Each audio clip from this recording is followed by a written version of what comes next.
Welcome to my podcast, Extraordinary with Neman. My name is Neman, and I'm your host. As always, we have a very interesting stories that you cannot hear every day, and today is no different.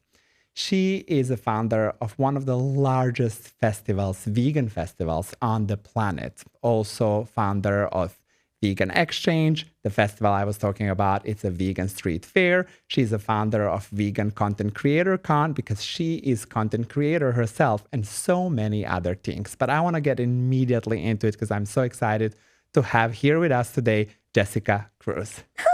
Hi, Jess. How are you doing? I'm good. Welcome to Chicago. Thank you for, I've not really spent any time here at all.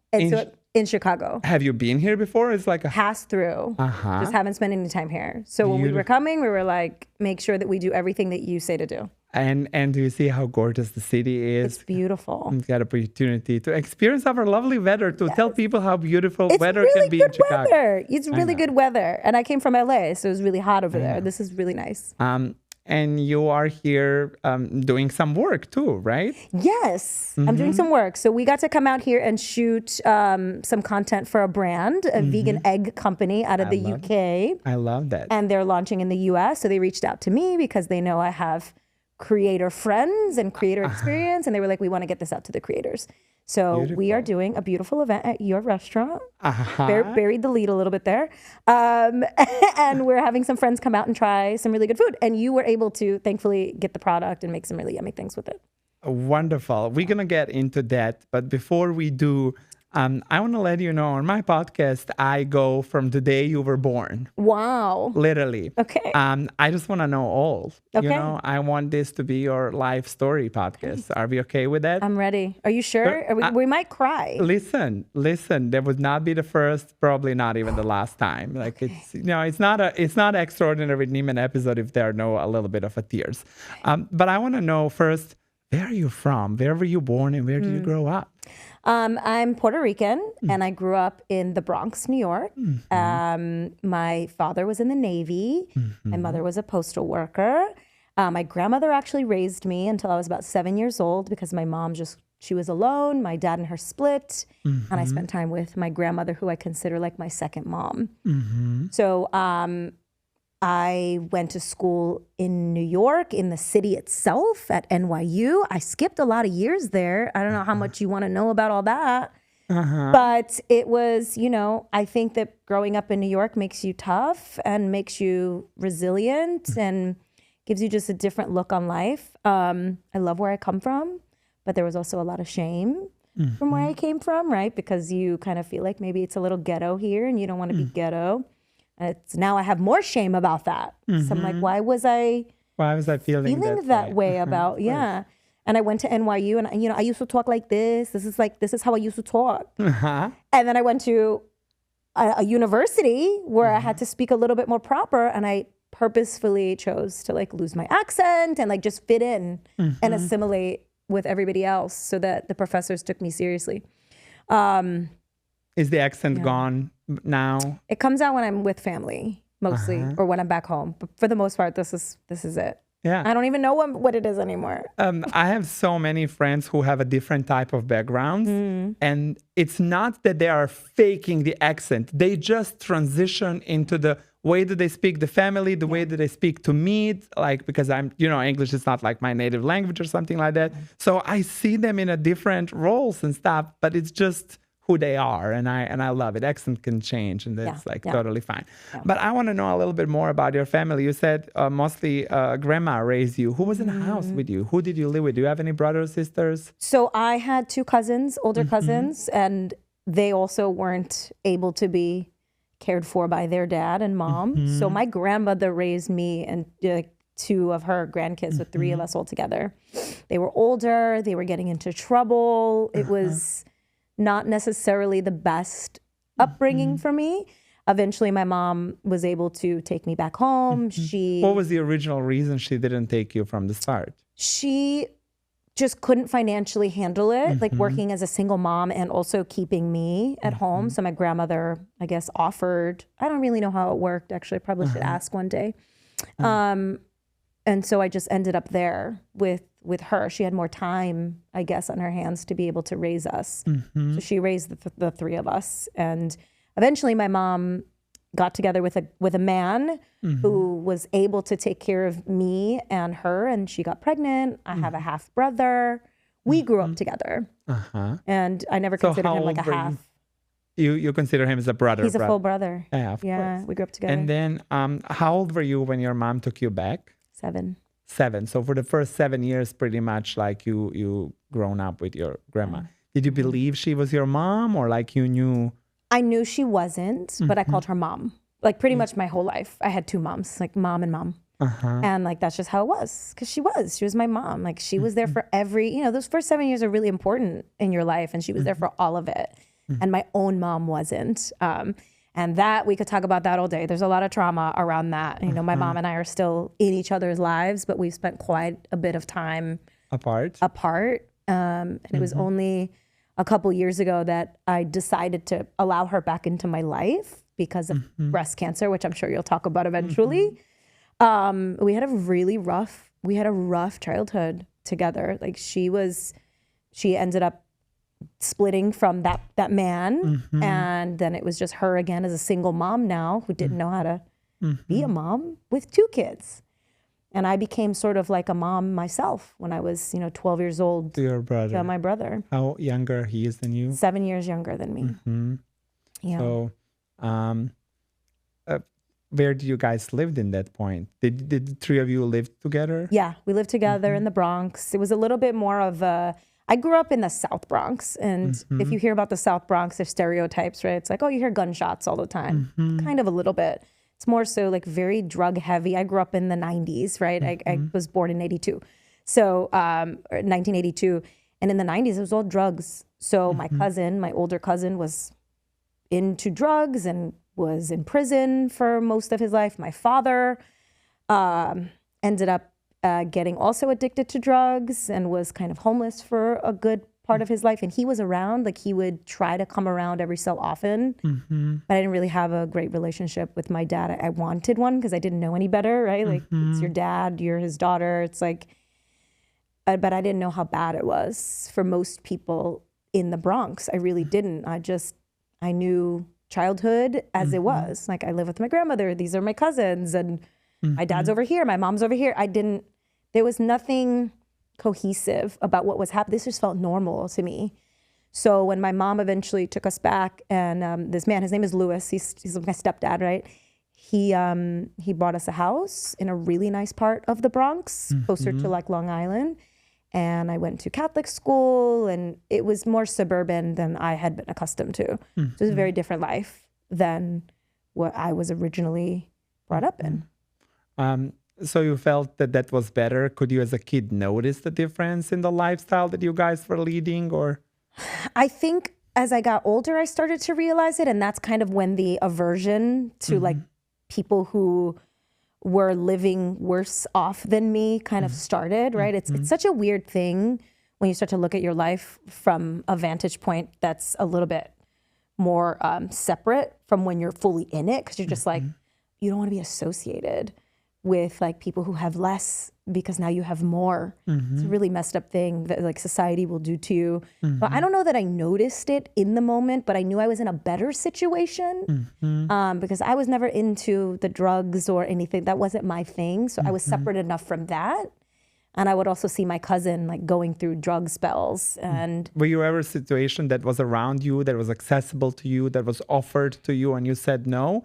Or you just think it's just, you found your way around it? It was never brought to me directly, ever. And I think it's probably, my mom put me in Catholic school pretty young. So I never, not that Catholic school is some sort of, fail-safe for drug use, but it never came my way. Thankfully, that wasn't part of my life. Good. And how often were you in a contact with your father, and how often you used to see him? Because you said it wasn't the relationship you hoped for. No, I love my dad. We're good now. We also spent some time apart for maybe 6 years after the first election of Donald Trump. So I had to separate from him and kind of distance myself. But before that, I was daddy's little girl, you know. Whenever my dad was around, if he was around, I wanted to spend time with him. So he tried, you know, but he was always in and out of, you know, sobriety, and sometimes he was sleeping on the subways, but he would always try. My dad would always try to find his way to taking me out for a day or a weekend or just anything to keep our connection going. But it never, thankfully, there wasn't anything really terrible between us. My dad eventually got clean and he found Christianity, and that was what he needed to get himself out of his situation. He'll never go back to it. And he's been sober like probably like 25 years now or something like that. And the relationship is better now, you It's say? so much better now. Yeah. We stopped talking, like I said, in 2016. So assumed it was very towards support towards Trump, right? It was, I started to realize that my dad may have had some racist tendencies that I didn't want in my life. And I have children, I have 2 young boys, and I just felt that wasn't what I wanted from my life. And he would debate me. He would like send me things, and I'd be debating him about Black Lives Matter and like, why is it that people block the streets? And he'd be like, well, what if an ambulance has to come through? I'm like, Dad, but that's the point. The point is to inconvenience you for a little bit. They are inconvenienced for most of their lives. And we just could never see eye to eye on that. And it just slowly but surely I started to see the really deep roots of what that was. And so I just decided I just couldn't do it anymore. And at the same time I brought my mom back into my life, is the same time I brought him back into my life, which all had to do with this.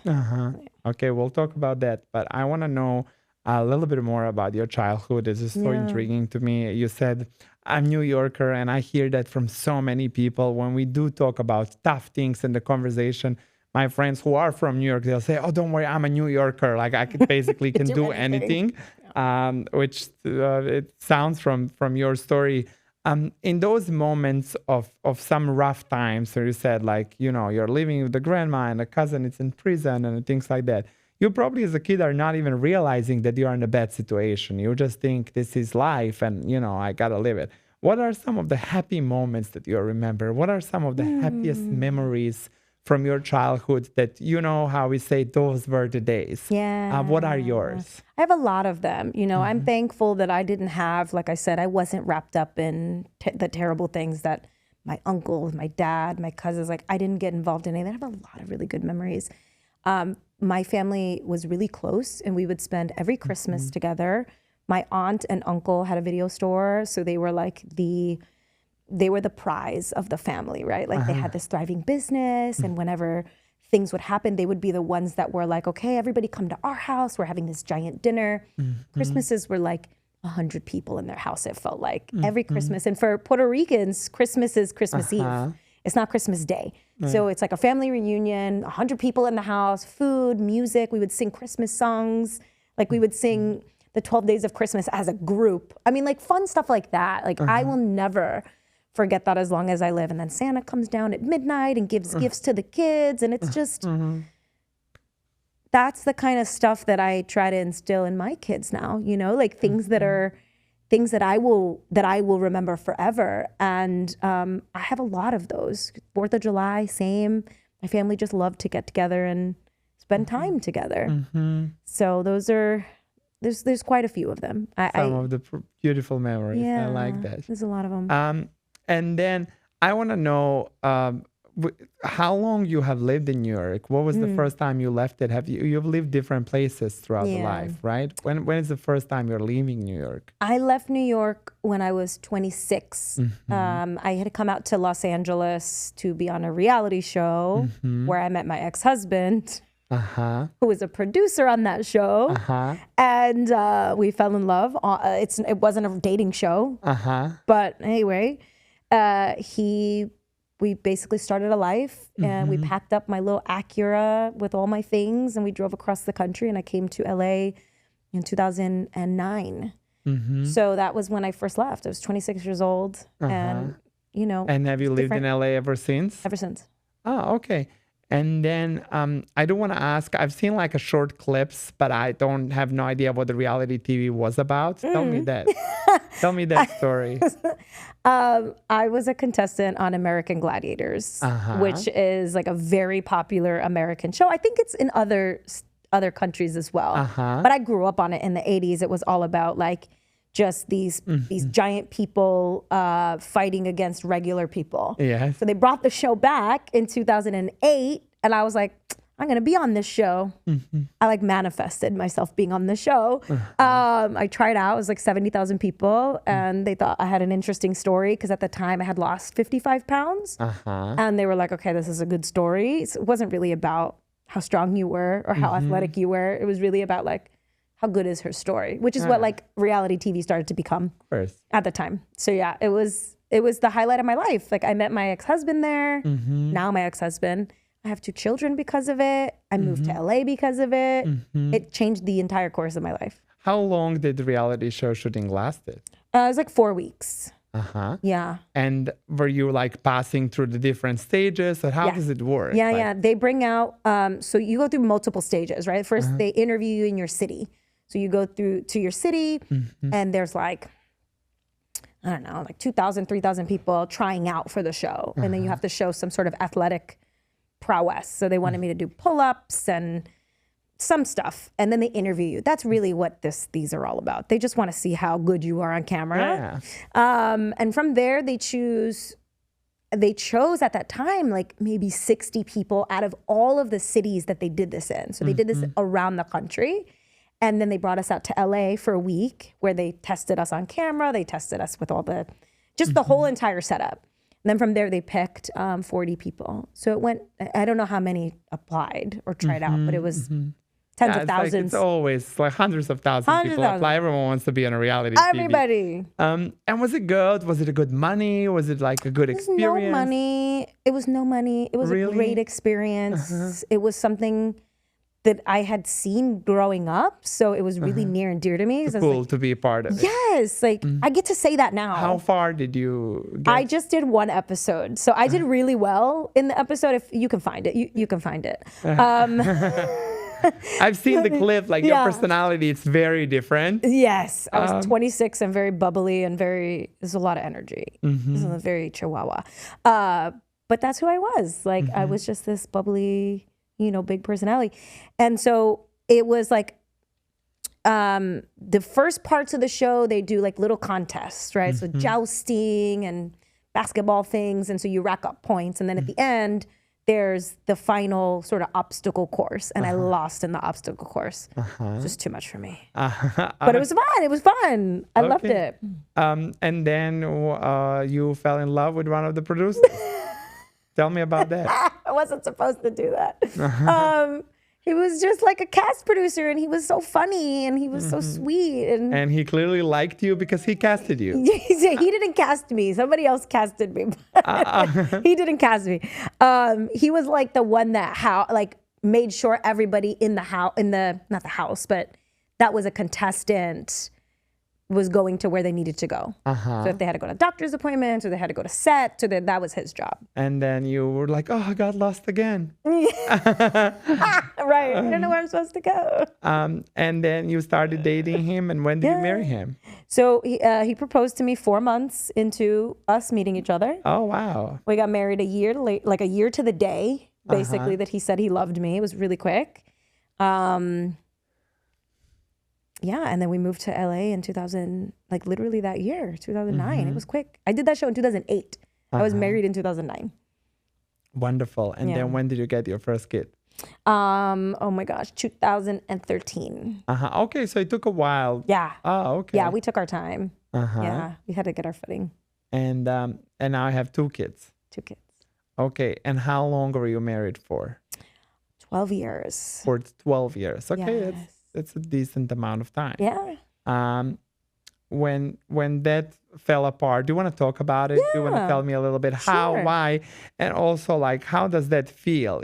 Like it's something you invest so much in and build in it. Like a marriage is an institution, and then when it falls apart, we do feel broken. So I kind of want to know a little bit more about that, like how did it happen and why and.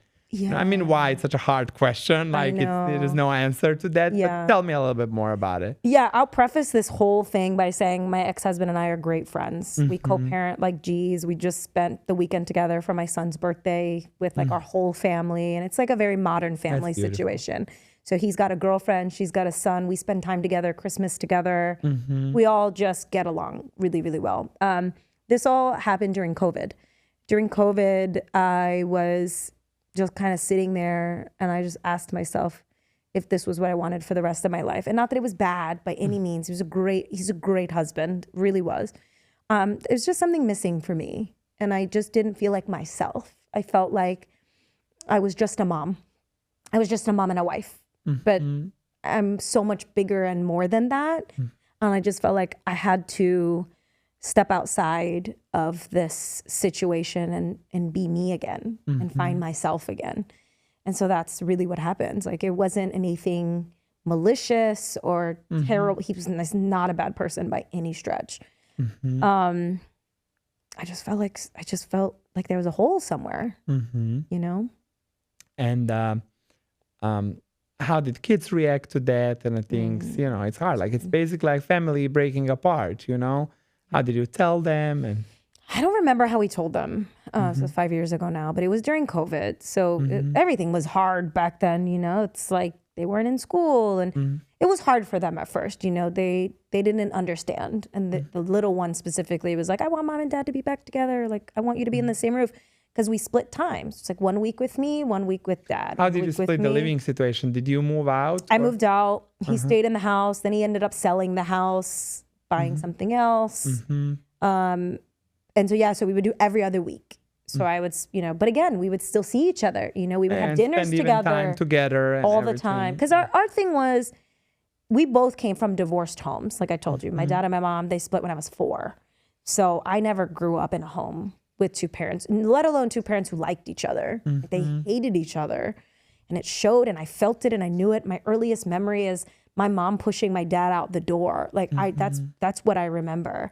And so when we were divorcing, he was like, we can't be that. We have to make sure that our kids grow up with something better. And so we work really hard on that. Like, and it doesn't, we're not always perfect at it. Sometimes we're fighting about dumb things, but all we knew was we didn't want them to grow up in a world where they didn't feel 100% loved by their parents, or like we didn't like each other. Because even in moments where we don't like each other, we're not sharing that. We're like, that is between you and I. We will deal with that outside of this. It makes me really happy you have a good relationship with him. But I want to ask, what was his reaction to that? Because it seems like you were the one who said, I wasn't feeling like myself. It seems like you wanted something else. Was the feeling mutual or? No. So I don't want to speak for him. Yeah. It was not mutual. It was not mutual. I think it kind of shocked him. It shocked him for sure. And he, bless his heart, he was like, what do we do? How do we fix this? And I knew that there was nothing to be fixed. But yeah, it was not mutual. No. Good. And you till this day believe that was a good decision. Yes. What you have made. Okay. 100%. Good to know. Yeah. Okay. I want to go again a little bit back in time and see when, of course, I'm so curious about your vegan journey, because if you guys don't know, Jessica is vegan. And I want to know, how did that started? What is your first introduction to veganism, and from what to what we are today, how we came? So I had a friend who I went to high school with who ended up moving to Vegas, and I moved to LA. We were kind of the first people to leave the Bronx at all. And so we connected on that. And so I would go visit her in her new marriage and my new marriage, and we would spend time together in like Vegas and LA. And in 2007, I believe, she read a book or something. I don't remember which book it was. And she went vegan. And she was my best friend at the time, so we talked a lot. And she was just telling me everything she was learning. She was like, this is so hard. I don't know how I lived like this. And she would never try to push it on me. But I was intrigued by it. And so I was like, this is very interesting. So I actually tried to go vegan, I want to say around 2007, just because of her. Because I was like, there's something about what she's saying. Like, I don't like what she's talking about, with these animals. So I tried it, and I happened to go to Soup Plantation, which is just like a buffet. And I remember I wanted to eat Jell-O because I was like, "Ooh, Jell-O! Like I want something sweet," and I didn't know what Jell-O was at the time. So I ate the Jell-O, and somebody that I was with was like, "Do you know what Jell-O is?" And I was like, "It's sugar, like food dye. What do you mean?" She's like, "No, this is like gelatin. This is bones." This person wasn't vegan, by the way. She was just telling me, and I was like, "Oh, f this. I'm not gonna be able to do this because if Jell-O is not vegan, I'm not gonna be able to figure out what is and what isn't, and that's just too difficult." So I kind of abandoned it for a little bit, and then a year or two. No, this must have been 2009 that this all happened. Apologies, it was 2009. 2010, I went on a anniversary trip to SeaWorld. And I took photos with the dolphins, and they looked so sweet and happy, and they're smiling and smiling. And you're like, "Oh my God, this is a beautiful experience. I can't believe I'm here. Look at them. They're so happy." And I took photos and I posted them. And a friend of mine on Facebook, who was not a vegan whatsoever, I was like, "Hey, I don't know if you know this, but those animals definitely don't want to be there." And I was like, "Please." I was like, "SeaWorld is great." I was like totally drinking the Kool-Aid at the time. I'm like, "SeaWorld does all this conservation. Like, what do you mean? This is wonderful. Like, how dare you? I'm going to prove you wrong." So I spent some time on Google trying to figure out, like trying to prove to this person that he was wrong. And I did the complete opposite. Like I started to learn about how they're treated in there. I started to discover that they're on antidepressants. They're so freaking smart. And I started to learn that they ram their heads against the walls to try to end their lives because they don't know what else to do. They can't get out of this awful situation. And I feel like I'm going to cry right now. I don't know why. I don't know if it's you're going to cry.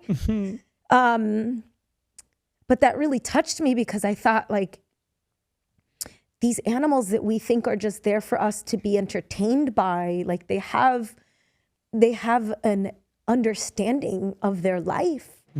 And we're just paying money to watch them through glass walls, and they're suffering, and we're paying for this. And so I told myself, it was almost like an overnight switch. It was like, I never want another living being to suffer for my enjoyment ever again. And I went vegan overnight. Like I couldn't even fathom any other way of doing things. I just never looked back. And it's interesting because I think so many people explore veganism through like a health lens or like a food lens. And I went straight to the ethics. And, I had a few episodes of trying and like figuring it out. But like, man, that one really stuck for me. And it wasn't because anybody shamed me or made me feel bad or told me that I was wrong. It was literally me.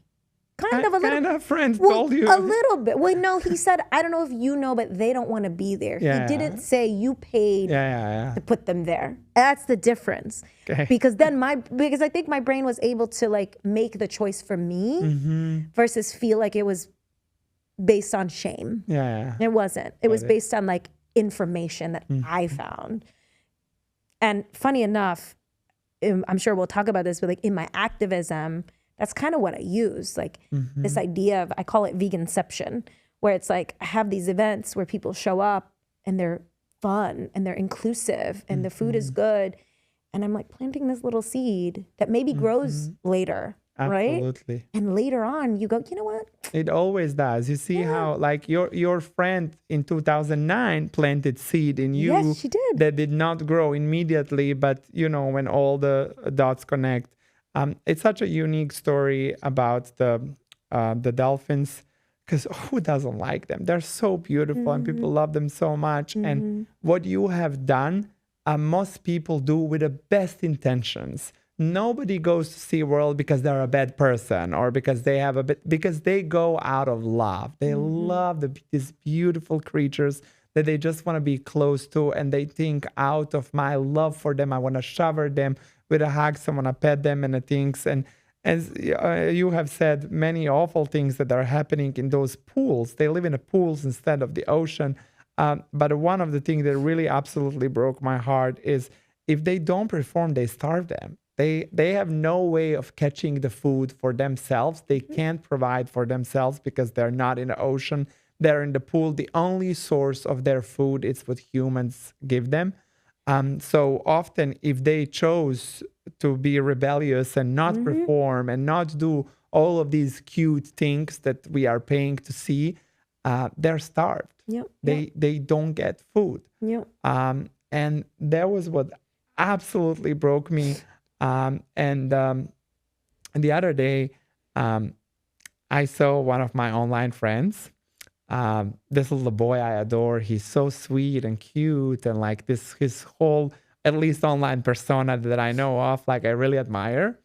And I've seen his picture in swimming with a dolphin, and quite a didn't even fit my whole the vision of him. But knowing how sweet he is, I immediately thought that he's like me and you back then.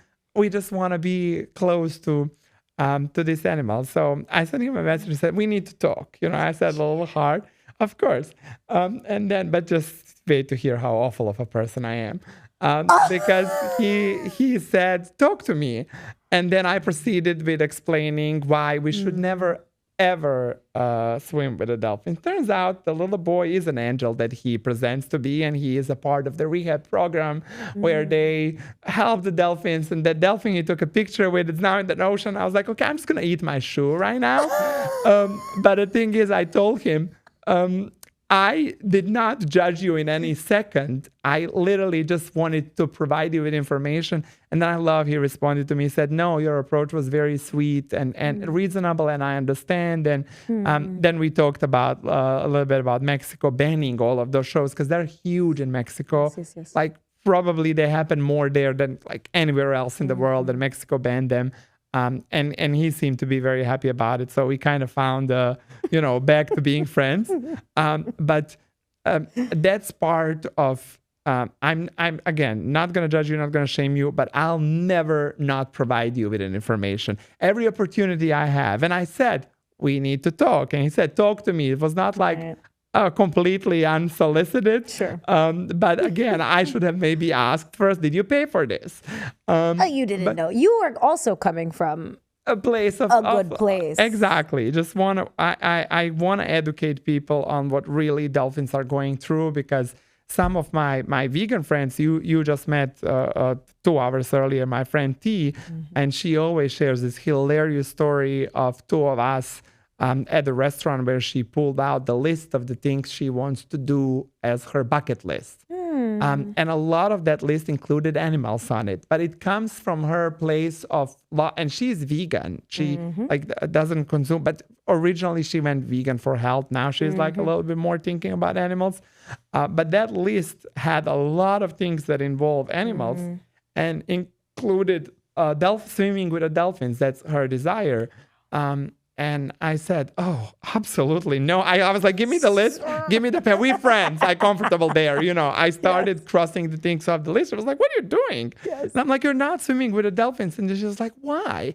So we had to go all over these things. So it's so important that you and I are having this conversation, because there are still so many people. The fact that SeaWorld has lines daily, it just shows how many people don't know how mistreated those animals are, and everybody loves dolphins. So all of those people are not bad people. They're just not informed. And that's exactly it. Like when you start digging into like how those animals even get there. I mean, there's entire seasons in Japan where they go and chase pods of dolphins and they will find the most trainable in the pod. Now, pods are families. These are, there are groups of families, and they find a pod and they'll corral them into a corner, and they'll find the most trainable one, and they'll pluck him out of his family, and they'll kill the rest of them in the water. Why? They're of no use.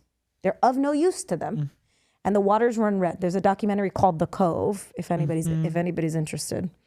It's pretty hardcore. That movie wasn't out when I went vegan. It came out late. Oh, no. That's not true. It did come out. Blackfish is the But one you that came haven't out later. seen it, yeah. I hadn't seen it, but when I started Googling, I was like, what is, it's called Taiji, like this part of the world. And that's how they supply all of these marine parks is they they find these animals. And then, they'll kill these whales, these dolphins, whatever they're trying to find. And sometimes they'll eat the meat, but for the most part, they just leave them there. And it's like, just for what? For you to go watch a 30-minute show of them jumping through hoops, And we do think that we want to believe that these animals are being loved and taken care of, because how could you not? But there are clear signs. Clear signs. Like you can see them scratched up along the sides of their bodies. They're, it's pretty vile. And they die prematurely. Most of them in the parks, they don't live as long as they could have lived in the oceans. But, and also think about the enclosure. It's the size of a bathtub. It's the equivalent. They live in the equivalent of a bathtub, and the parking lot for SeaWorld is like 100 times the size. The parking lot is bigger than where these animals live. It is, I don't blame people for thinking that this is all cool. And I never talk to people about ethics ever. You know me. I'm all about the food and the fun and you go figure that stuff out on your own and cry by yourself. I don't want to make you cry. But when you do start to get informed, as you said, it's kind of hard to unsee that stuff. And if you choose to unsee it, that's on you, I guess. But my whole thing is be informed at least and then make a decision. But when you're not informed and you don't know what you're contributing to and you don't know what you're paying money for, I just feel like we live in the information age. That shouldn't even be an option anymore. I just feel responsible to speak about it as much as I can and to use every opportunity that I can to speak about it. Because when I'm on a podcast and people do ask me about the veganism and I speak about it, but the other day I was on a panel about entrepreneurship, solely about entrepreneurship. There's nothing to do with the veganism. No one was vegan on the panel, but of course, when some of the questions came up, they kind of gave me a perfect setup for the things to say, because it was what motivates me on a bigger picture and stuff. And I said, well, my big picture is a world where we don't torture animals and we don't kill them and we don't treat them the way that we do. And I continued with the whole speech that I had, and just everybody's so silent on the panel as I'm speaking all of those things, because everybody, it's a meat eater as they're listening to this. But I'm like, this is my opportunity to talk to these people, to talk to everyone who is watching this panel. And again, maybe plant a little bit of a seed. One of them later on found me on LinkedIn and said, oh, I loved what you said. I loved your energy, and did not mention anything about veganism part, but they clearly heard what I spoke about. So I'll use every opportunity I can to speak for it. And main reason for me is because why the hell did the world waited so long to tell me these things that I'm telling people now?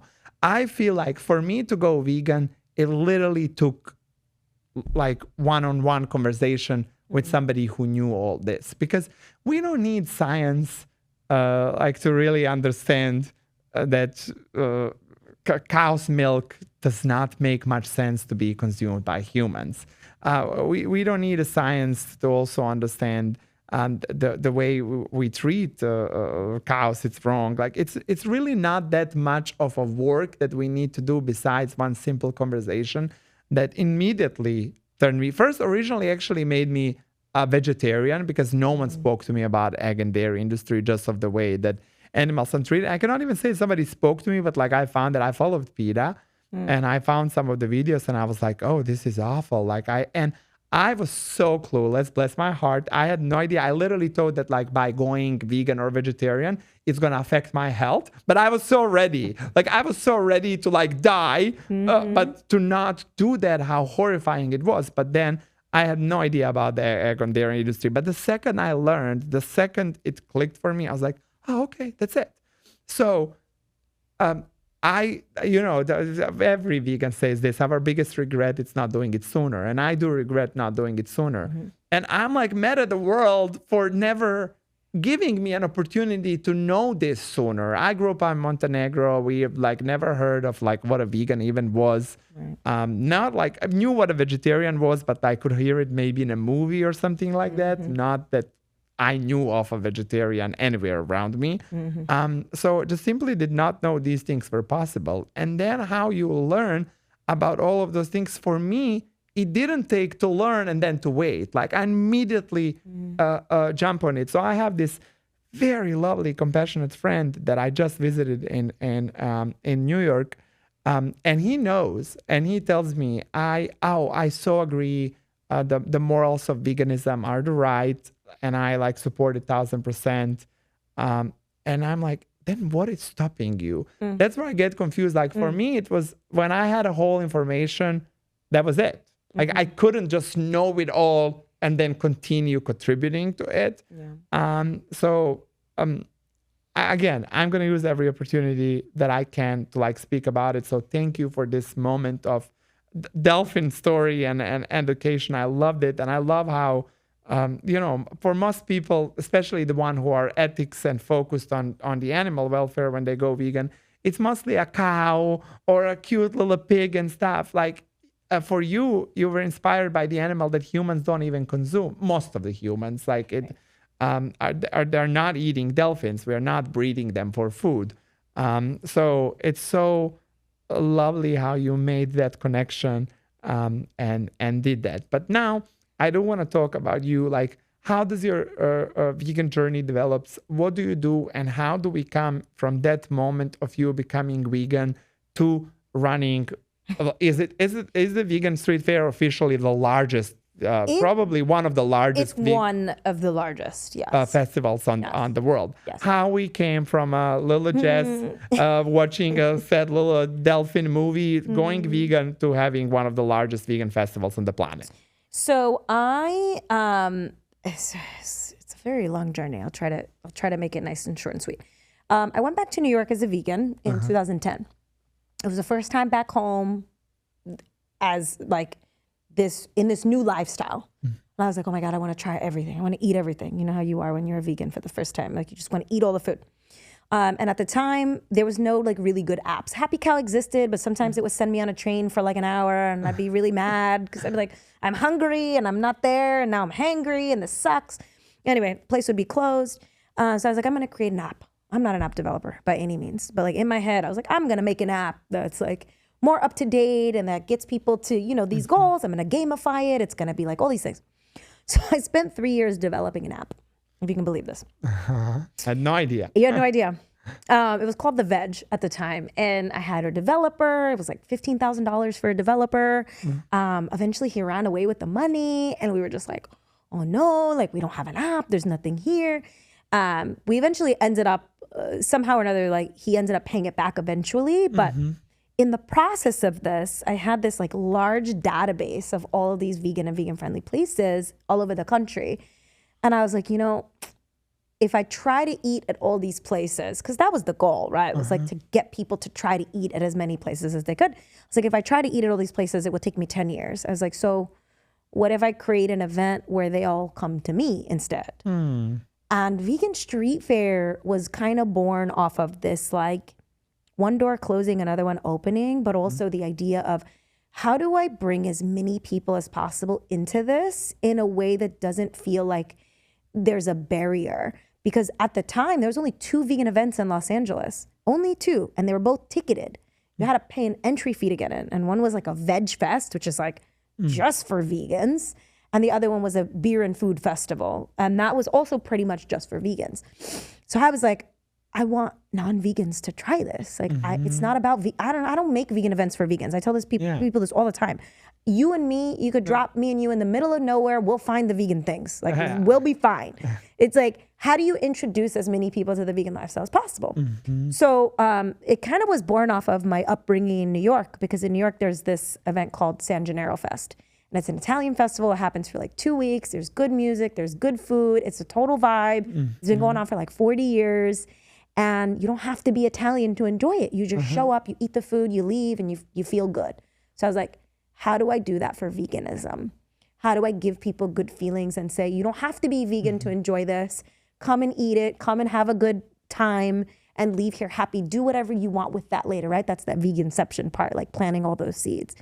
So that's kind of how Vegan Street Fair was born. It was born off of like one thing ending and me wanting to eat vegan food. As like silly as that sounds, but like it's true. Yeah, but how do you make that happen? Like when was the first Vegan Street Fair ever did happen, and what it looked like compared to what it looks like now? So it was 2015. Uh-huh. We had 44 vendors. At the time, we were doing food tickets because we were inspired by Taste of Chicago, funny enough. Because at the time, I don't know how it works now, but at the time it was just tickets. Yes. Is it still like that? I'm not sure. Okay, you haven't been in a while. Yeah. So at the time it was food tickets, and I was like, okay, well they do it, and they've been doing it for 30 years. At the time, I was like, I'm going to do what they do. So all the vendors had only $3 options at this time. Only $3 options. They didn't have anything more than that. And you had to buy food tickets in order to eat the food. So what happened was we had 44 vendors that were like, sure, I'll take a risk on this free festival, this free entry event. First time ever. 10,000 people showed up first year. Wow. We did such good marketing that year, but it rained. And then it hailed in Los Angeles, and people had paper food tickets in their hands. You can imagine. It was just madness. It was chaos. People were really upset with me. They were just pissed because they couldn't use their tickets or they had to leave. And I was like, guys, I don't control the weather. I don't know what to tell you. But it was a success by all accounts, but also a huge learning lesson for me too. And I almost didn't do it again because I felt so defeated. I was like, oh my God, like the weather ruined this, and these food tickets were a stupid idea. And like all the things that you feel like you've done wrong. The weather, obviously I couldn't control, but it makes you go like, oh, is this even what I should be doing? Because I can't handle it. I can't handle like criticism like that when it's not my fault and I'm doing something good, right? It's a very thankless job sometimes. But the vendors had a great time. They made money and people wanted to come back. So I was like, okay, let's do it again. So we did it again. We had a bigger street because we were packed like sardines in this place. And every single year from then, we like changed a bunch of things at once, right? So the next year we did food tickets again, but we had more food ticket sellers. And then the third year we got rid of food tickets and we did percentage of sales because, you know, it's a free festival. So you got to find ways to make your money. Absolutely. But most of the people that go to this event are not vegan, like 70%, because we don't, you know, it's all about good energy. And nobody's out there shaming anybody, telling them that they have to be vegan to come. They're not, telling you that meat is murder. They're just like, come and eat really good food. And I think for me, that's always been my form of activism. It's always been like meeting people where they are and having conversation with them to go like, you don't have to be anything. You could be 25% vegan. Like, I don't care.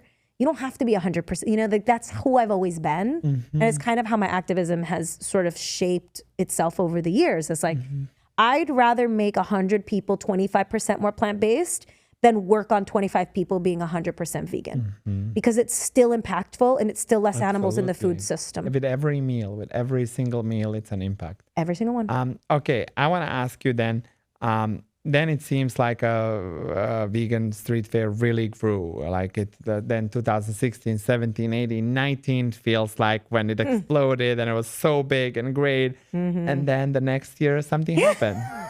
This is my trauma, guys. Yeah. It feels like when it was the best and the biggest and the most striving, the next year, literally right before the happening, right? COVID hits and the world just gets shut down.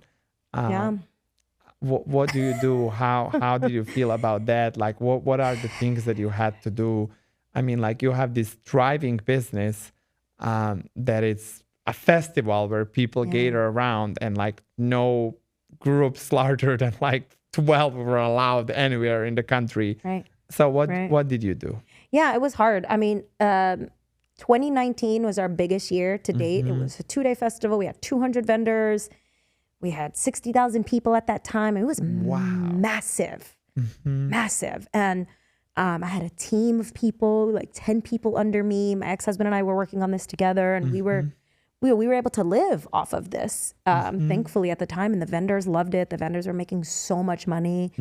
It was the pinnacle of my career at the time. And then 2020 was going to be even bigger because then we had, I think, 225 vendors. We knew it was going to be huge. It was supposed to be your biggest year yet.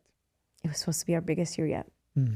And 2 weeks before it was scheduled to happen, COVID hit. And at that point in time, everything's been invested, right? You've got a staff of 12, 14 people. You're doing marketing. You're at that time, I rented a studio and I had all the vendors come in. We shot interviews with them. We shot B-roll. We edited. It's like 25 videos at like $5,000 a piece, right? Like each one. We had sold fast passes that we had to all refund. It was like $60,000. We just had to give back to everybody because, like, obviously. And at the time, honestly, when I say this is my trauma, I'm not kidding. Like, this is really hard for me because it's just like, I know. Had this not happened, I would still be on top of the world. But we didn't know how long this was going to last. And so we told all the vendors, hey, everybody hang tight. This isn't going to last forever. We didn't know. Yeah, we'll reschedule. We'll come back and everybody's credited. It's fine. In my mind, thinking like all this money's been invested. There's nothing left, right? We got street banners and we got graphics and we've got press and we've all this stuff that we had to pay for. And cut to, people saying like, well, we want a refund. And I'm like, from where? From what? There's no refunds. So some people, we were able to sort of somehow make something to give back to them. But this was 200 plus vendors, right? At $2,000 a piece. You can do the math. And the other ones were credited. And so when we credited those vendors, think about this, 100 vendors alone at $2,000 a piece that I now have to front the cost of. They're not giving me that money. I have to find that money to make their participation make sense. So long story short, it has literally been an uphill battle ever since because the events have never recovered for me since 5 years ago. And I've been working alone pretty much the whole time. I do the graphics, I do the venue permitting, I do the website, I do the social, I like do almost everything. I maybe have like a graphic designer every so often and people on event days, but like it's never recovered. And I'm over here like throwing a great party for vegans, but like suffering in silence and being like, all right, let's keep this going. Because why? Because it's like, you do this for the animals. You don't do this for you. You do this because you know that it means something. You do this because you know that if we don't do it, who's going to do it? There's other events, sure, but they cost something to get. It's a different mission than what we have. And so I almost wish that we had started as a nonprofit at that point because I was just like, the vendors can't afford to come anymore because their costs are super high. Everything just changed.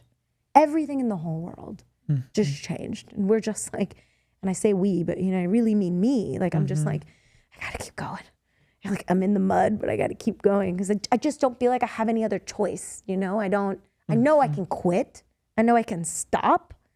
Is that really what I wanna do? I feel like the animals need me. And I know that's not the best way to go about business. But that's the driving force. It's like, if we serve 100,000 meals, that's 33,000 animals we've saved. And that's how I look at it. So I just go, at all costs, I guess, I gotta keep going. And it's not easy. It's not for the weak. It looks hyper successful to people, but it's a struggle. I know. And I wanna ask you, then in 2020, you basically had to skip the festival, like you were trying to postpone it, but as we all thought, like it's gonna all be 2 weeks or like 2 months or like 6 months, and like it never happened. Finally, in 2021, there were some kind of restrictions lifted, but not fully, because in 2021 was still the problem. Did that year vegan street fair happen?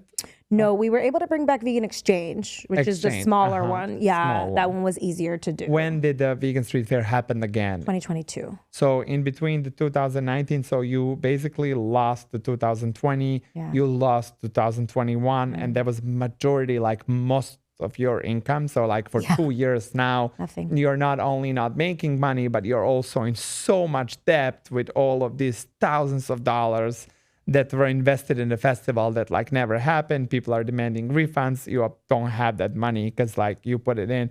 And then you say in 2022, like it kind of looked good again and stuff, but it never was what it was before. And my question there is, do you think that's that pandemic caused so much chaos around it that some vendors get mad at you, some like people spoke bad things about you and stuff? Do you feel like some part of the community turned against you because of the things you had no control over? Do you think that that's what it affected success of a festival later on? I am sure that yes, because there were people that were mad at me because they wanted every penny back, and I understood where they were coming from, but it was difficult to explain to someone. You know how big these events are. An event of this size, canceling 2 weeks before. What do you think I'm sitting on this money? That's not how this works. I have 2 editors. I had to hire a studio space. I had to get B-roll shooters, right? That's just for marketing.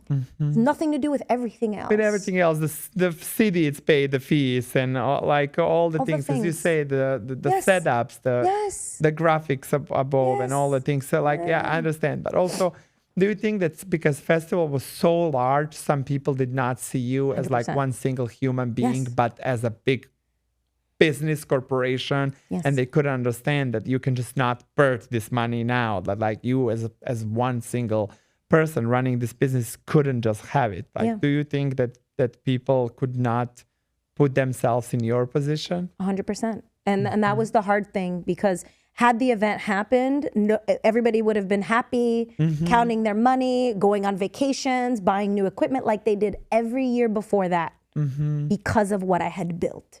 But because this thing happened, I became the scapegoat. It was like my fault. I was the reason. And I understood, I understood where they were coming from, because this is a really hard time for the world. Everybody was suffering. And I do think it was hard for people to see me as a single person doing this thing. And we were in desperate times. I don't blame anybody for being upset with me.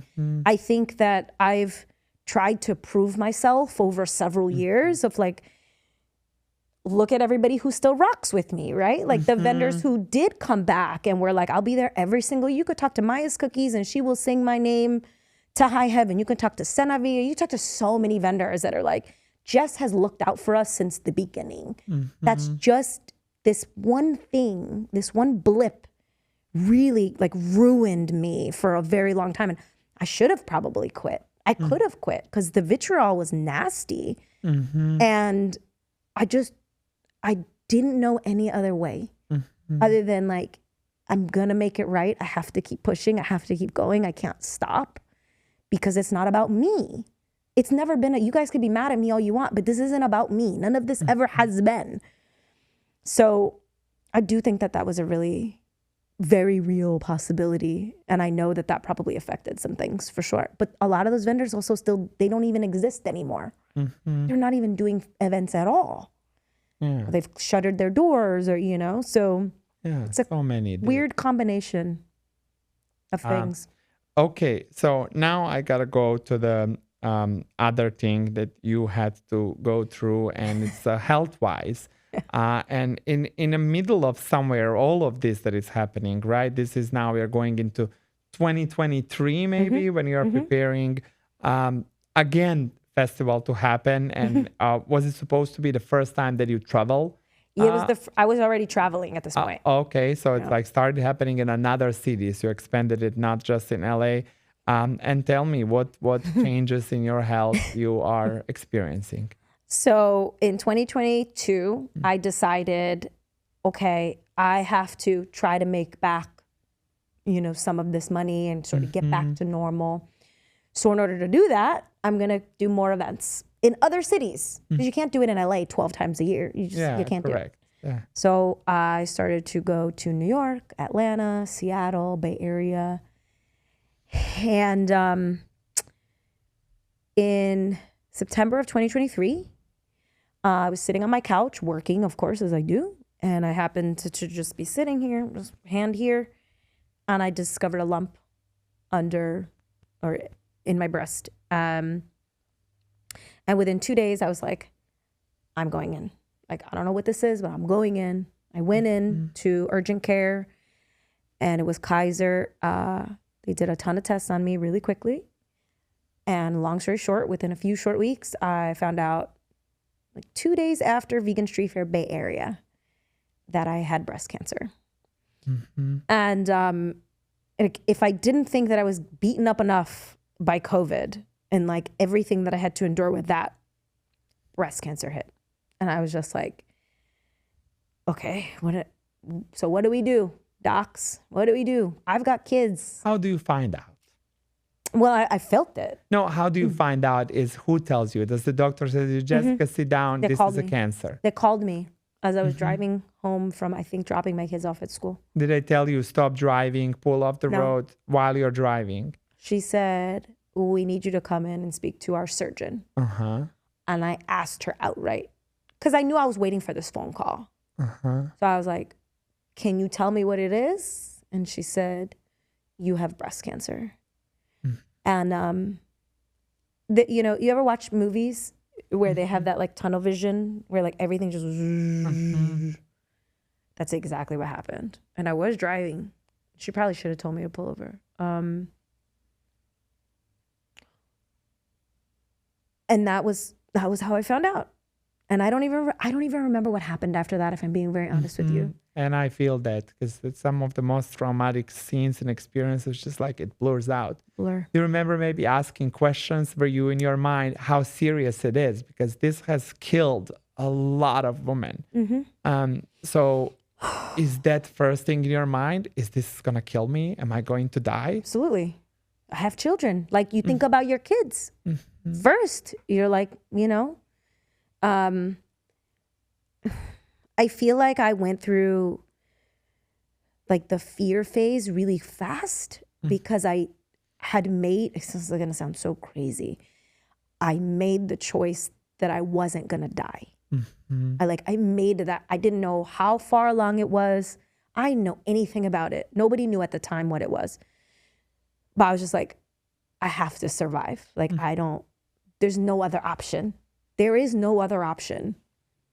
But of course, you know, it does creep in, right? Every so often, that fear of like, fuck, I might not be here tomorrow. You know, I might not survive this. I called my best friend. I do remember calling her and just telling her, and she was like shell shocked. She didn't know like how to even handle anything like that. I think I called my ex-husband at the time and I told him. But and I know that's not how it works. I know that's not how it works. Where you just make the decision. I feel like I got very lucky that I found it early enough to where when I did go in and speak to my surgeon, she cried with me. I didn't know her from a hole in the wall. This lady cried with me. This is what she does every day. She was like, we're going to take care of you. She was like, all we need to do she gave me choices. A lumpectomy, which is where they just take it out from one side and leave the other one. Or a single mastectomy where they take all of the breast tissue and everything with it. Or a double. And so I went with the double because I was like, just take it all. I don't want the risk. The reason for that is because it could have come back. Is Correct. that the reason? Correct. You want to get rid of anywhere where it could be growing. And for my breast cancer, they also took 2 lymph nodes because the way that you know if it's spreading is if it's gone through the lymph nodes. So they take those and they test them as well. So they can take your tumor and they can test that. But then to make sure it hasn't gone any further, that's how they can check you. Lymph nodes. So when they took the lymph nodes, one of them had nothing and the other one had like a very, very small amount. And they don't do anything with that. It's basically like, you're done. You're a survivor. You don't need anything else. So it turned out that I had stage 1B. I didn't need chemo. I didn't need radiation. It was like a year worth of 2 surgeries. I had one surgery where they took everything, and then the second surgery where they like put in implants. So it was pretty quick. Everything happened really fast. And how do you make that decision that you wanted to make sure it's a double? Tell me about that. So I had a friend, a vegan friend, who happened to come to Vegan Exchange one day from San Diego. And I hadn't told anybody at the time, but she could see it on my face, I think. She was like, "What's the matter with you?" And I was like, so through tears, I tell her, she's like one of the first public people I tell. And she looks me right in the eye and she goes, "I got you." She goes, "My mom just went through this. I'm going to be with you every step of the way." I haven't seen this woman in years. And I was just like, what are the odds that you're here on this day and you can see this in me to the point where I can tell you and you can say to me, "I'm going to be here for you." And she armed me with so much information about breast cancer that I don't know that I ever would have been able to get it on my own. She was like, "Don't do this for this reason, do this for this reason." And I went and I started researching it and I was like, thank God that this person like is here in my life sharing all this information with me. And she helped me make informed decisions. I don't know that I could have made those by myself. I really don't. And then you made decision then just basically remove both of your breasts, right? Correct. Completely. Correct. Because the statistics are, and this is what she taught me, that if you do a lumpectomy, which is where they take a little bit, the chances of breast cancer coming back the second time are much higher and much more aggressive. So that was enough for me to say, we're not doing that one. But the double mastectomy made sense to me too, because I was a mom. I was breastfeeding for a while. I'm 41 at the time. I was like, you could just take them. I don't need them anymore. Just take them. Screw it. Just get rid of them. Breast implants, sure. Like it kind of was like a weird silver lining a little bit. But I was like, just take them both. Just let's start over. They did, like, I breastfed my children for as long as I possibly could. They did what they were meant to do. Okay. What do I need them for? Just get rid of them, just to like eliminate the chance of happening for again, it to come back at all. I was like, go. So that was really the reason. And you had a surgery, and it was one surgery to remove it completely. And then when it was over, you had to wait a little bit to figure it out, to do another test or something to make sure you are cancer free, right? They did all that in the first surgery pretty quickly. So they take the lymph nodes, and then they discover your oncotype, which, forgive me for anybody out there who knows this more than me. I don't really. I have no idea what it means, but it basically means like there's a score that they give you, and that tells you like how aggressive it was or is, and like what determines your next course of action. So that happened pretty fast. That was within the first week after my surgery. But the reason I had a second surgery is because the first surgery, they took all my breast tissue, and then they put in what are called expanders. And expanders are like these balloons that every week I would go in and they would like fill with a little bit of saline at a time. That was flat. I didn't have anything. They took my areolas, they took my nipple, they took everything. And with the expanders, it allowed my skin to stretch. Completely cut out. Completely cut out. Everything. Everything. Like I just had a scar like this with like it looked like my back. But inside were these expanders. So every week I had to go in and they put a little bit in at a time. To expand your skin to be ready for when you do the implants, there's space for them. Correct. Because you don't want to do that so fast. You could go direct to implant is what it's called. But if you go to direct to implant, it's very possible that your skin just doesn't adjust right. So this is a better option. Good. So I did that. And then a year later, a spot opened up for me to be able to go in and like get them removed and implants replaced. So you waited 1 year for that to happen. I want to go back to the moment when they tell you you wake up from the surgery and they tell you you're fine, like you are cancer free. Could you recall that feeling? Oh yeah, they didn't tell me. I just knew. And I was coming out of, there's a video of me, you can see it. I'm coming out of the anesthesia and my friend shows up to pick me up and I'm just like ecstatic. I'm so grateful for like modern medicine to be able to like do this, because as you said, like a lot of people don't survive this. I have friends who died because of breast cancer. I took them to their appointments. I've been there and seen my friends go through this. It's close to a lot of people's hearts, you know, we've seen it. I just knew that I had another shot at life and I wasn't going to squander it. Not that I was, but that there was a reason that I was still here and I was going to take every advantage of that I could. And I don't think that was a hard leap for me.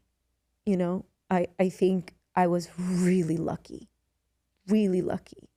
to be able to like wake up and go, get back out there.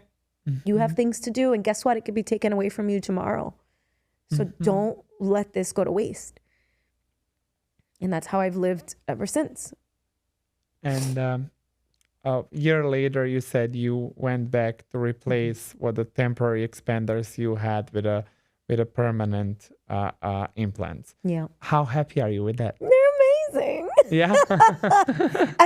and there's people who do tattoos too. So I got tattoos. You have that to represent your nipples, right? There are tattoos on the 3D realistic tattoos that like I thought they looked cool. I was like, they're cool.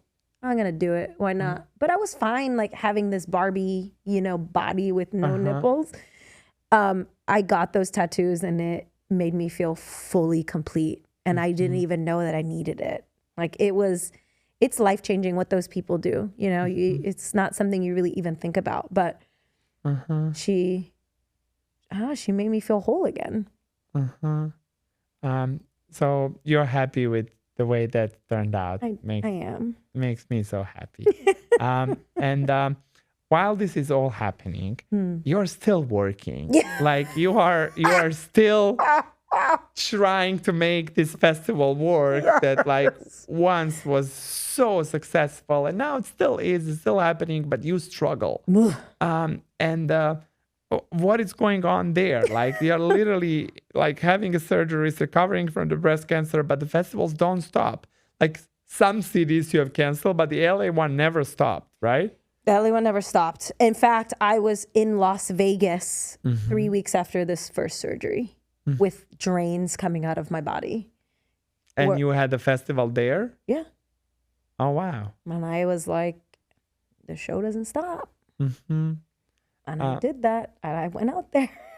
And then after that, so that was through 2023, 2024, the Vegan Street Fair still happened. And now in 2025, it happened again, right? Yeah. And it also happened in another city this year, right? Like we had 4 this year. But I had originally scheduled for 12. But you decided to. I decided to condense because I felt like I was stressing myself out. Because again, I'm still doing it mostly alone. So doing it alone, like you're not supposed to stress out when you have cancer. That's like the last thing you're supposed to have in your life. So I was like, I got to cancel some of these. So I kept the ones that I knew were popular. So LA, I ended up doing Arizona. So Arizona, LA, Seattle, and Bay Area. Those were the only 4 I did out of 12 that I was going to do this year. Because I was like, I have to take this opportunity to step back a little bit and stop putting myself in this situation where like my anxiety is always through the roof. I don't know how I'm going to pay for this next event. I don't know, you know, how I'm going to get enough vendors. Like, because vendors are not coming, like even vendors from other cities. They're like, I don't know. Yeah. They just don't want to do the events. They don't even know, you know, they know of me, but they're not like, sure, you know, I'm willing to invest in this. So it was really an uphill battle. And I was like, I just can't keep putting myself through this anymore. I saw when you did a Seattle one, you said that was the last one you're doing in Seattle. Correct. So what's the future plan for the Vegan Street Fair? You don't want to do it in every city anymore, but you want to keep doing it in LA? Correct. So the plan now is only Los Angeles. I'm putting all of my attention and focus on LA. So I'm not spread so thin, which I think is what happened over the past few years. It's like, because I've been so spread thin, it's like I'm not able to make one really good. Because you can't. It's not possible. It's just too little effort, too little energy in so many places. You got to just put all your energy into one. So I'm focused on that. And I also started a nonprofit for the Creator Con. So we've talked about this, which I'm really excited about. And that's kind of where all my energy is going right now. Tell me about it. So you hosted the very first vegan content creator conference in Los Angeles. I was at it. It was one of the most amazing experiences of my life. Bunch of vegan creators coming together, bunch of audience coming to learn from these creators. They are wonderful masterminds, the panels. The energy was just so amazing. It seriously was such a great event. And I hope that that's something that can expand, but like you're working on it, you were just part on a program. Can we talk about your little trip as well? Yes. So tell me about it. Tell me first about the Vegan Creator Con and tell me what did you just do towards it? So I was standing in the middle of New York City in May 2023 with Berto and Becca. Do you know them? Vegan Bodega Cat and What's Up Berto? Of course. Of course you do. I'm standing in the rain with them because it's raining in New York at Vegan Street Fair, New York. And people started coming up to us and they were like, oh my God, I love your work. I love your YouTube. I love your this. To all three of us, right? And like, can we get photos? And you know how this goes. Like folks like to like be around people that they watch online because it feels like you know them. It feels like you're connected to them. Correct. And something struck me. I was like, okay, how do we make more of them in the world, right? How do we create more of these guys that are impacting so many people that are, in the regular world that just want to be around this energy? Because to me, that's just as impactful as telling somebody to go vegan. It's living in your truth and authenticity enough on social media that other people want to be around it. So I created this conference called Vegan Creator Con because I was like, how do we make more of this? How do we make this energy bigger? How do we help, change the world? And that's how Vegan Creator Con was born. But Vegan Creator Con was scheduled for, I think it was October 2023. So I had to cancel that because of breast cancer. And then I tried to reschedule for January 2024. Again, couldn't do that because of the surgery. So eventually it happened this year, 2025. You were there. You were such a massive, massive presence at that event. Like I talk about you all the time. And even at this incubator, which I'll talk about in a minute, like you come up a lot. You come up a lot because one of the things about being in this space as long as I've been vegan 15 years. I've been in the LA vegan scene for a really long time. Like Tabitha, when Tabitha first came out, she and I, like we would do all kinds of things together. I'd be like, come eat with me at this restaurant. And she'd be like, okay. And we would just kick it. And when I got breast cancer, she supported the GoFundMe. She really supported the GoFundMe. And when I thanked her for it, she said, you believed in me before anybody else did. And I think that if we can replicate that energy for other creators and just go like, I believe in you, I believe in you, I believe in you, I think we can create more of this army of compassion that we've already built using the tool that all of us have at our disposal at all points in time. It's right in your hands and it reaches millions. You know this because what I talk about a lot is I go, one of my featured creators reaches 22 million people a month. And that's not from the conference, but like it's since the conference and maybe something because of that conference helped. Absolutely. I don't know. It inspired me. Remember, we spoke about to go full force on a content creation. Yes, you did. So absolutely, you can say that the conference really, really inspired me to push further and to invest more time into my content because it was always like a side thing and stuff. But now I feel like it's my main thing. Like I am more content creator than anything else. Like, sure, I have this restaurant that, we are having amazing event tomorrow night there. We are having right now event. It's happening as you and I are sitting over here. And it like works great. But I do went full force on the content creation and definitely has been inspired by the just being in that presence, being with so many creators, seeing what they can do and what they do, and like how we can help each other, how we can collaborate on a content. It's just so incredible, and I want it to continue. So tell me about the incubator program. Yeah. So one of the attendees that came was working with a consultant in, I think, the UK. And this consultant works for an organization that hosts an incubator, which if nobody knows what an incubator is, it's like a 15-week program, however long week program, to assist startups with their business and essentially get them funded at the end.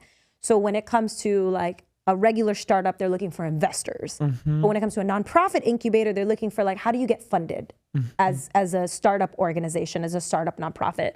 What are your OKRs? I don't know anything about that stuff. So I'm learning all this stuff as I go.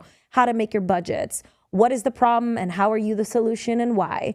How to pitch to people, right? So this person heard of Vegan Creator Con because an attendee went. She told him about it, and he was like, I don't know who this girl is, but I'm going to try to get a hold of her. So he found me on LinkedIn, and he was like, I run this incubator. I want to talk to you because I really want you to apply. So we eventually got on a call. I applied. 1,000 people also applied, and they only picked 30 for this 15-week incubator, 2 weeks live in Berlin at their offices. And it really is about like being around people who are trying to change the world. Like I'm not, I'm almost feeling small next to all these people because I'm just like, oh my God, like everybody here is trying to do good. Like everyone here is here for a purpose that's bigger than all of us combined. But we're also learning. We're also learning how to like structure our organization to make the most impact, and like how do you be more impactful, and how do you bring the right people on board, and how do you measure impact, right? Like how do you measure impact on social media? Because views don't mean anything. Views don't necessarily mean that people are changing behavior. Correct. And people want to know like how do you measure that? And so these are things that now I'm also learning in the process. So long story short, the future of Vegan Creator Con is it's no longer called Vegan Creator Con, which was a choice that I really struggled with. But the reason for that is it's about social impact, right? It's about people who are fighting climate change. It's about people who are fighting factory farming. And like I said earlier, if I can make 100 people 25% more plant-based instead of making 25 people 100% vegan, that actually changes the world. That changes food systems. So Vegan Creator Con has kind of morphed into something bigger even than me. We're still going to have our vegan, it's still going to be 100% vegan. Don't worry. Yeah, of course. I know What you're it's feeling called? like that. Social Impact Creator Con. Oh, social impact. Yeah, I like that. Yeah. Okay, makes sense. Yeah. And how was Berlin? Amazing. Berlin is such a great city. Have you been? Yeah, As a vegan. not as vegan. You gotta go as a vegan. Yeah. Like everywhere has vegan options. All the grocery stores have vegan everything. They have vegan labels. Like you never have to guess. Yeah, it's considered like one of 3 vegan capitals of the world. It's amazing. But it's also nice. Like the people are nice. You feel safe. I felt very safe as a woman, which I don't feel in America, sadly. Like it's very progressive there. Like I really enjoyed my time. If I didn't have children, I'd probably move there. Like I'm not kidding. It's like, No, I feel you know, because you've been. Yeah. Well, that's beautiful. Well, I'm excited to see what the future brings. I really hope the vegan street fair gets to be to what it was in 2019 and bigger. I hope that the social impactors, something around that, just gets to flourish and to do everything that you want. And just for the end, tell people how they can connect with you. So at Vegan Street Fair is the number 1. Then there's at Vegan Exchange LA. On all the platforms, All the Instagram, platforms. Facebook, everywhere. Everywhere. Vegan Exchange LA, veganstreetfair.com, veganexchangeevents.com. That's the weekly one, which we didn't barely talk about. Currently, it's at Vegan Creator Con on all platforms, but it will change into Social Impact Creator Con. And then I have a couple private pages or personal pages that people can follow too. So one of them is all about me eating vegan food. That's at Jess Eats All the Vegan Things because that's what she does. And what else? It's Jessica Amy Cruz is my personal. So you can find me kind of everywhere. And I manage all the socials. So if people want to reach out, it's always me. So feel That's free. beautiful. That's beautiful. And you said LinkedIn as well. People Yeah, can find find me you on there LinkedIn. because somebody you mentioned found you there. If there's anything that I did not ask you that you would like to say? No, you asked me everything. This was deep. Um, Thank you so much. Yeah, that's what we do over here. Thank you so much for finding time to come. Um, uh, Thank you for doing a wonderful event at Kill My Name, helping put all of that together that we are doing. By the time you watch this, it already happened. But it was a great event. It's amazing. I just know it. Yes. Thank you so much. You're right. A lot of topics that we didn't touch, but just the opportunity for more conversations in the future. Yeah, I'll be back. I thank you and wish you all the best from the bottom of my heart with everything that you do. I desire that goes back on tracks that's supposed to go and gets even bigger than it ever was. I love you. You're a I love you. force. Thank you. Wow. Damn. What a episode. I hope you learned something new as we always do and as I always through these conversations. And my main goal is and pray that it finds the people that it's supposed to. You have seen my happy personality, bubbly guest, very similar to mine. So you can imagine a lot of times in our lives we've been called extra and too much. So please remember, if they tell you that you're too much, you'll tell them to go and find less. I love you.